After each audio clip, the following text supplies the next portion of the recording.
भीखू और उसकी पत्नी ममता का एक छोटा बेटा था। भीखू और ममता सड़कों पर सामान बेचकर गुजारा करते थे और वहीं फुटपाथ पर एक छोटी सी झुग्गी में रहकर गुजारा कर रहे थे। ममता दोबारा गर्भवती थी, इसलिए वो झुग्गी के आसपास ही रुकने वाले वाहन के लोगों को सामान बेचती थी। एक दिन ममता पुल वाली लाल बत्ती काफी देर तक रहती है, इस वजह से वहां भीड़ भी काफी रहती है। मैं सोच रहा हूं आज थोड़ी देर वहीं सामान बेचकर आ जाता हूं। इतनी भीड़ में ध्यान से जाना, लाल बत्ती खत्म होते ही गाड़ियां रफ्तार से दौड़ती हैं। भीखू पुल के नीचे सामान बेचने चला जाता है। ले लीजिए भैया, ये खिलौना आपके बच्चे के लिए, ये गुब्बारा ले लो भैया। हाँ हेलो, ये गुड़िया कितने की दी? 20 रुपए की है साहब। 20 रुपए? 10 रुपए की लगा ले, दे रहा है तो। इतनी देर में लाल बत्ती का सिग्नल खत्म हो जाता है। ले लो साहब, आप 10 रुपए ही दे दो। भीखू 10 रुपए लेकर जैसे ही गाड़ी वाले को गुड़िया पकड़ाकर पलटता है, एक गाड़ी उसे धक्का मार देती है। जैसे ही भीखू नीचे गिरता है, एक और गाड़ी उसे कुचल देती है। भीखू वहीं मर जाता है। भीखू के साथ एक और व्यक्ति जो सामान बेचता था, वो ये दुर्घटना देख लेता है और ममता को बताता है। नहीं, ये नहीं हो सकता, मैं किसके सहारे जीऊंगी? आप मुझे क्यों छोड़ गए सूरज के बापू? बापू आप कहाँ चले गए? बोलो बापू। ममता सूरज के हाथ से भीखू का अंतिम संस्कार करती है। भीखू के देहांत के बाद ममता बिल्कुल अकेली हो गई थी। एक दिन ममता बेटे सूरज और गोद की बच्ची को लेकर दिन भर सड़कों पर गुब्बारे बेचती थी। एक दिन, सूरज तू यहीं सोनी के पास रहना, आज धूप और गर्मी ज्यादा है, इसलिए तुम दोनों यहीं रहना। मैं कुछ गुब्बारे और पेन बेचकर सोनी के लिए दूध और तुम्हारे लिए रोटी ले आऊंगी। ममता गुब्बारे और पेन बेचने चली जाती है। साहब पेन ले लो, 10 रुपए में 5 पेन है, ले लो ना साहब।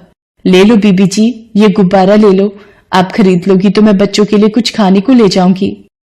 ममता बड़ी मुश्किल से कुछ गुब्बारे बेच पाती है और थोड़ा दूध और रोटी बच्चों के लिए खरीद कर लाती है। तभी एक महिला ममता के पास आती है। ममता, कल हमें ये झुग्गियां खाली करनी पड़ेंगी, यहाँ से अब तू भी कहीं और रहने की जगह ढूंढ ले। मैंने तो एक बस्ती में 100 रुपए किराए पर एक झुग्गी ले ली है, बस तुझे ही खबर देने आई थी। हे भगवान, अब अपने दोनों बच्चों को लेकर कहाँ जाऊंगी? अपने बच्चों के रहने के लिए मुझ गरीब का घर कहाँ से लाऊंगी? ममता अपने बच्चों को लेकर एक दुकान के बाहर बैठ जाती है। तभी सामने एक ऑटो रिक्शा पलट जाता है और एक महिला ऑटो रिक्शा से गिर जाती है। ममता भागती हुई महिला के पास जाती है।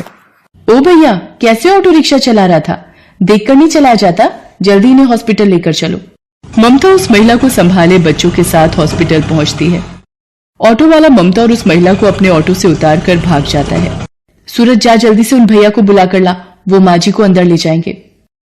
डॉक्टर उस महिला को देखता है। देखिए, इनकी रीढ़ की हड्डी टूट गई है, तो अब इनको कंप्लीट बेड रेस्ट की आवश्यकता है। इनके घर से जो भी सदस्य हैं उन्हें आप बुला लीजिए। डॉक्टर, मैं नहीं जानती ये कौन है, इनका एक्सीडेंट हुआ तो मैं इन्हें यहाँ ले आई। डॉक्टर, इन्हें कब तक होश आ जाएगा? तभी ये अपने बारे में बता पाएंगे। 1 से 2 घंटे में इन्हें होश आ जाएगा। लगभग 2 घंटे बाद उस महिला को होश आता है और वो अपने बारे में बताती है। मेरा नाम राज रानी है। पता नहीं उस ऑटो रिक्शा वाले ने कैसे चलाया कि अचानक से ठोकर लगी और ऑटो पलट गया। उसके बाद मुझे धुंधला सा याद है कि तुमने मुझे उठाया था और ऑटो में बिठाया। तुम्हारा बहुत बहुत शुक्रिया बेटी, जो तुम मुझे यहाँ ले आई। माँ जी, आपकी रीढ़ की हड्डी में फ्रैक्चर हुआ है, इसीलिए आपको घर ले जाने के लिए एम्बुलेंस की व्यवस्था करनी होगी। बेटी, मेरे पति अपने बिजनेस के काम से दूसरे शहर गए हुए हैं, मेरी एक सहायता करो, एम्बुलेंस में मेरे घर तक पहुंचने में मेरी मदद कर दो। डॉक्टर, मैं बिल अकाउंट से भर दूंगी, आप एक एम्बुलेंस की व्यवस्था करा दीजिए। माँ जी, आप बिल्कुल भी चिंता मत करिए, मैं आपके साथ ही चलूंगी। ममता राज रानी को एम्बुलेंस में घर तक लेकर आती है। राज रानी को उस वक्त एक सहारे की बहुत जरूरत थी, जो ममता के रूप में उन्हें मिला था। घर पहुंचकर राज रानी अपने पति महेंद्र नाथ को फोन पर सारी बात बताती है। ममता, मैंने अपने पति को फोन कर दिया है, वो कल सुबह ही वापस आ रहे हैं। क्या तुम कल सुबह तक मेरे पास रह सकती हो? ममता राज रानी की बातों को सुनकर रोने लगती है। क्या हुआ ममता, तुम अचानक रोने क्यों लगी? कोई जबरदस्ती नहीं है बेटी, तुम अगर नहीं रुकना चाहती तो कोई बात नहीं, और फिर तुमने इतना कुछ किया है मेरे लिए, वो बहुत बड़ी बात है। ममता राजरानी को अपने रोने का असली कारण बताती है और अपनी जिंदगी की सारी आपबीती सुनाती है, जिसे सुनकर राजरानी की आंखों में आंसू आ जाते हैं। आप ही बताइए माँ जी, अब मैं क्या करूं? अपने इन छोटे बच्चों को लेकर कहाँ जाऊं? चिंता मत करो बेटी, भगवान सब ठीक करेंगे। वहां सामने मेरी रसोई है, तुम वहां जाकर अपने लिए भी भोजन बनाओ, मेरे लिए भी, और इन बच्चों को भी खिलाओ। कब से तुम मेरी वजह से भूखी हो और बच्चे भी तुम्हारे साथ भूखे हैं। माँ जी, पहले आप ये दवाई ले लीजिए और आपको किसी भी चीज की जरूरत हो तो मुझे आवाज लगा देना। ममता राजरानी और सूरज को खाना देती है और सोनी के लिए थोड़ा दूध भी गर्म करती है। अगले दिन जब महेंद्रनाथ वापस आता है तो उसे सारी बात पता चलती है। वो भी ममता का धन्यवाद करते हैं। ममता बेटी, तुमने राजरानी के लिए इतना सब कुछ किया, उसका मैं हमेशा शुक्रगुजार रहूंगा। धीरे धीरे राजरानी की तबीयत में सुधार होने लगता है। ममता राजरानी की बहुत सेवा करती थी। 1 महीने बाद राजरानी बिल्कुल ठीक हो जाती है। माँ जी, अब आप ठीक हो गई हैं तो अब मुझे भी चलना चाहिए। मुझे भी आपके पास रहते इतने दिन हो गए। आपसे इतना प्यार पाकर मैं धन्य हो गई। आपने मेरे बच्चों को इतना प्यार दिया, इतना दुलार दिया, इसके लिए मैं सदैव आपकी आभारी रहूंगी। ममता, सूरज मुझे नानी माँ कहकर बुलाता है। क्या ये बच्चे हमेशा के लिए अपनी नानी माँ के पास नहीं रह सकते? हाँ ममता बेटी, हम दोनों की कोई औलाद नहीं है, पर सूरज और सोनी को देखकर हमारे मन में नाना नानी वाला प्यार उमड़ पड़ा। तुमने राजरानी की माँ जैसे सेवा की है बेटा। हम अपनी बेटी को बेसहारा नहीं भटकने देंगे। ममता की आंखें आंसुओं से भर आती हैं। बेसहारा को सहारा मिल जाता है। ममता राजरानी के गले लग जाती है। उस दिन के बाद से ममता महेंद्रनाथ के कारोबार में उसका हाथ बटाने लगी और उसने दोनों बच्चों को पढ़ा लिखा कर बच्चों के सपने पूरे किए।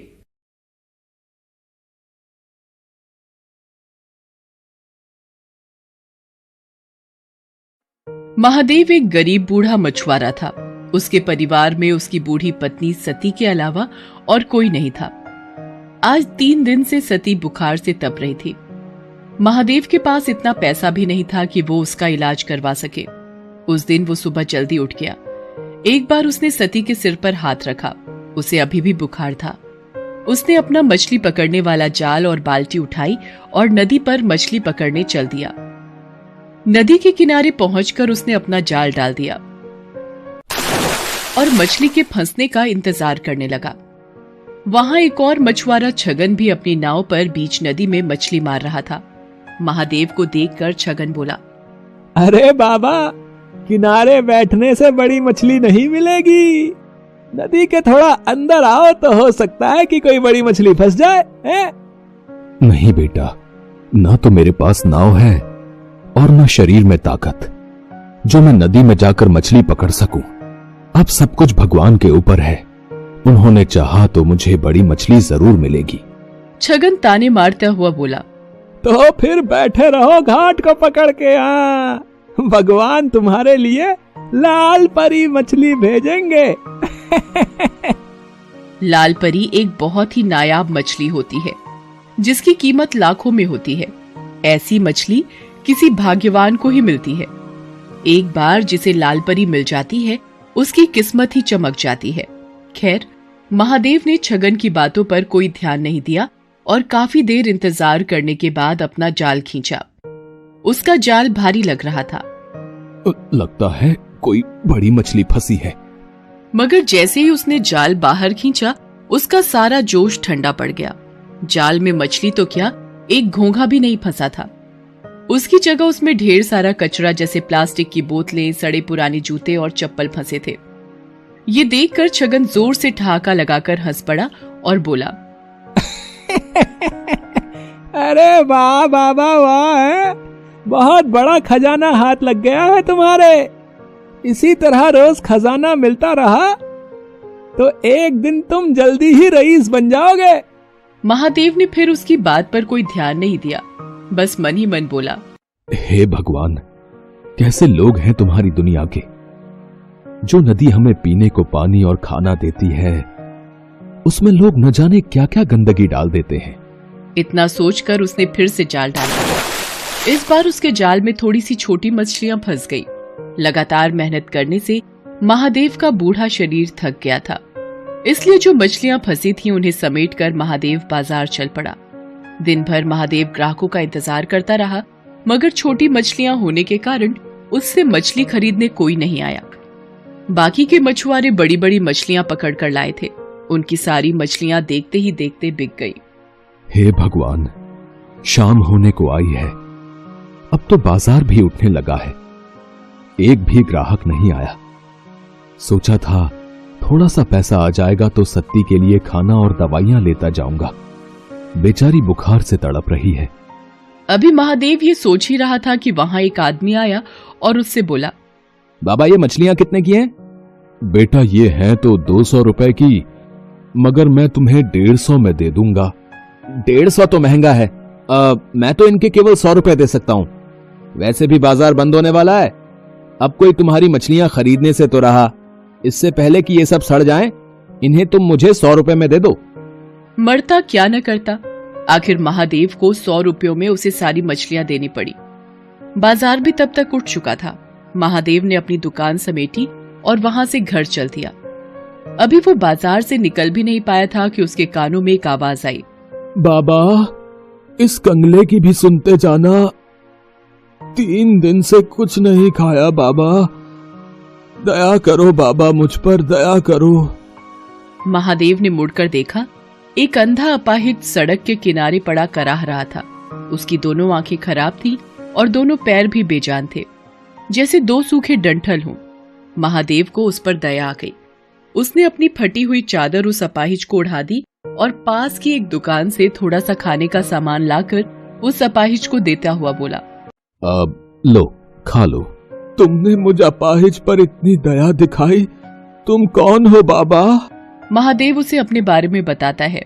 तब अपाहिज अपनी झोली से कुछ दाने निकालकर उसे देते हुए कहता है, तुमने बिना किसी स्वार्थ के एक कंगले की मदद की है बाबा, भगवान तुम्हें इसका फल जरूर देगा। लो ये दाने रख लो, कल जाल डालने से पहले इन दानों को नदी में छिड़क देना। महादेव ने दाने लेकर अपने पास रखे और अपनी फटी चादर उस अपाहिज को अच्छी तरह उड़ाकर वहां से घर चलाया।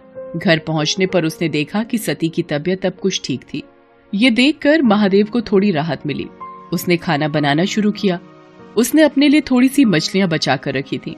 उन मछलियों के साथ उसने आज खरीदे हुए थोड़े से चावल और आलू बनाए और सती को खिलाया। सती को खिलाकर सुलाने के बाद जैसे ही वो खाने बैठा, तभी वहाँ गांव का कुत्ता कालू आ गया। कालू को देखते ही महादेव के चेहरे पर मुस्कान तैर गई। वो कालू को पुचकारते हुए बोला, क्यों कालू बेटा, भूख लगी है? ठहर, अभी तुझे खाना देता हूँ। इसके बाद महादेव ने अपने बचे हुए खाने में से एक हिस्सा कालू के सामने डाल दिया। एक अरसे से महादेव ऐसा ही करता रहा था। वो जब भी खाने बैठता तब कालू वहाँ आता और महादेव कालू के साथ मिलावट कर खाना खाता। खाना खाकर कालू वहाँ से चला गया और महादेव भी भगवान का नाम लेकर सो गया। अगली सुबह वो फिर अपना जाल लेकर मछली पकड़ने चल दिया। नदी किनारे पहुंचकर उसे उन दानों की याद आई जो कल अपाहिज ने उसे दिए थे। उसने उन दानों को नदी में बिखेर दिया और फिर वहां अपना जाल डाल दिया। अभी थोड़ी ही देर हुए थे कि अचानक लगा जैसे जाल में कोई भारी चीज फंसी है। महादेव जाल को खींचने लगा, मगर बूढ़ा होने के कारण उससे जाल खींचा नहीं जा रहा था। जैसे तैसे काफी देर की मेहनत के बाद उसने जाल बाहर निकाला। जाल को देखते ही उसकी आंखें चौंधी आ गई। जाल में एक बड़ी सी लाल परी मछली फंसी थी। छगन मछुआरा भी ये सब देख रहा था। लाल परी को देखते ही उसकी आंखें आश्चर्य से फट पड़ी। उसने मन ही मन सोचा, अरे बाप रे, इतनी बड़ी लाल परी है? अगर ये मुझे मिल जाए तो हफ्ते भर की कमाई एक ही दिन में हो जाए। इस बुढ़े से किसी भी तरह ये मछली छीन लेनी चाहिए। उधर छगन की दुष्टता से अनजान महादेव किसी तरह उस मछली को उठाकर वहां से जा रहा था। तभी उसे एक तेज धक्का लगा और वो बुरी तरह जमीन पर गिर पड़ा। मछली भी उसके हाथ से छूट गई। उसे छगन ने धक्का दिया था। उसके गिरते ही छगन तेजी से लाल परी को उठाकर भागा। महादेव चिल्लाया, अरे अरे चोर चोर, पकड़ो पकड़ो, वो मेरी मछली लेकर भागा जा रहा है, कोई पकड़ो उसे। मगर वहां कोई भी नहीं था जो महादेव की पुकार सुनता। लेकिन अगले ही पल ना जाने कालू वहां कैसे आ गया और भागते हुए छगन पर टूट पड़ा। उसने कई जगह छगन को काट खाया। छगन दर्द से चिल्ला उठा। उसका चिल्लाना सुनकर आसपास के रहने वाले लोग वहां भागे आए। इतने सारे लोगों के सामने अपनी पोल खुलने के डर से छगन लाल परी को वहीं छोड़कर भाग गया। तब तक महादेव भी वहां पहुंच गया। लोगों ने उस मछली को महादेव को सौंप दिया। मछली बहुत बड़ी है, इसे काटकर इसका थोड़ा सा हिस्सा मैं अपने लिए भी रख लूं तो भी बाकी हिस्सों की बाजार में अच्छी कीमत मिल जाएगी मुझे। ये सोचकर महादेव मछली को घर लाया और जैसे ही उसने उस मछली को काटा, उसके पेट से नींबू के आकार और सुर्ख लाल रंग का माणिक पत्थर रूबी निकला। माणिक को देखते ही महादेव की आंखें चौंधी आ गई। हे भगवान, इतना बड़ा माणिक पत्थर, इसकी कीमत तो लाखों में होगी। इसे पाकर तो मुझे सारी जिंदगी कोई काम करने की जरूरत नहीं पड़ेगी। ये जरूर उस अपाहिज के दिए हुए दानों का ही कमाल है। इस माणिक का एक हिस्सा उसका भी है। ये सोचकर महादेव उसी जगह पहुंचा जहां उसे वो अपाहिज मिला था, मगर अब वहां कोई नहीं था। वहां बस महादेव की फटी हुई चादर ही पड़ी थी। लोगों से पूछने पर पता चला कि उन्होंने वहां किसी अपाहिज को पहले कभी नहीं देखा है। तो वो कौन था? क्या स्वयं भगवान मेरी मदद को आए थे और मेरे नसीब को चमका दिया? इस घटना के बाद महादेव की जैसे काया ही पलट गई। अब उसके जीवन में किसी चीज की कोई कमी न रही। वो अपनी पत्नी सती और कुत्ते कालू के साथ सुखपूर्वक जीवन बिताने लगा। साथ ही साथ दिल खोलकर दीन दुखियों की मदद भी करने लगा। ना जाने किसी दिन दुखी के भेष में कौन मिल जाए। Best buddies. Hello friends, thanks for watching this video. अगर आपको ये वीडियो पसंद आया है तो प्लीज लाइक, सब्सक्राइब, कमेंट्स करें इस वीडियो पर और हाँ, शेयर करना भी ना भूलें। और भी मजेदार वीडियो देखने के लिए नीचे दिए गए बेल आइकॉन को दबाएं। देखते रहिए बेस्ट बडीज।